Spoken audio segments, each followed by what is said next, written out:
NDRFची पण team appoint केलेली आहे। त्यांचे 40 लोक आहेत, 4 त्यांच्या बोटी आहेत। आत्ताच मी तिथल्या आमदार माधुरीताई मिसाळांशी पण बोललो आणि अधिकाऱ्यांच्याकडनं पण चौकशी केली। राजेंद्र भोसले आयुक्त स्वतः तिथं होते, ते आता पुन्हा कॉर्पोरेशनमध्ये आलेले आहेत।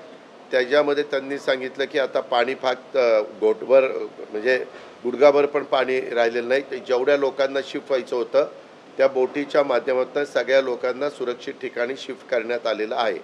काही लोक त्यांच्या नातेवाईकांकडे जात आहेत, त्यांना पाण्याच्या बाहेर काढल्यावर तर त्यांना आम्ही मुभा दिलेली आहे, कारण तो त्यांचा अधिकार आहे।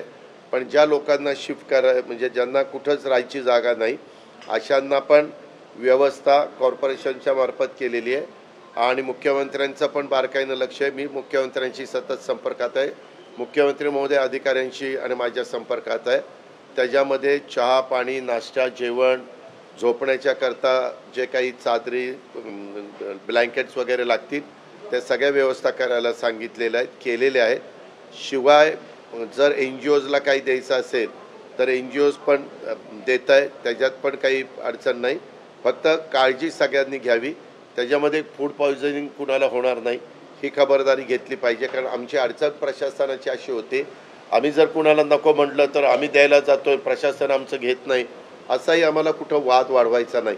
हे एक आपलं नैसर्गिक संकट आलेलं आहे। त्या नैसर्गिक संकटातून सगळ्यांनी मिळून NGOज असेल, प्रशासन असेल, इतर कोणी राजकीय पक्षाचे लोक प्रयत्न करत असतील तर ते असतील, आमची आर्मी असेल, आमचं NDRF असेल, आमचं SDRF असेल, आमचं PMRD असेल, आमचं पुणे महानगरपालिका असेल, आमचं पोलीस दल असेल, हे सगळ्यांनीच त्याच्यामध्ये लक्ष घातलेलं आहे।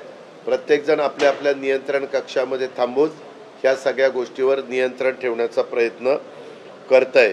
मुळशी धरण देखील बऱ्यापैकी भरलेलं असल्यामुळं मुळशी धरणाला कलेक्टरला सांगून त्यांना वीज निर्मिती करायला सूचना दिलेली आहे, जेणेकरून वीज निर्मितीतनं पण पाणी त्या बाबतीमध्ये कमी व्हायला मदत होईल।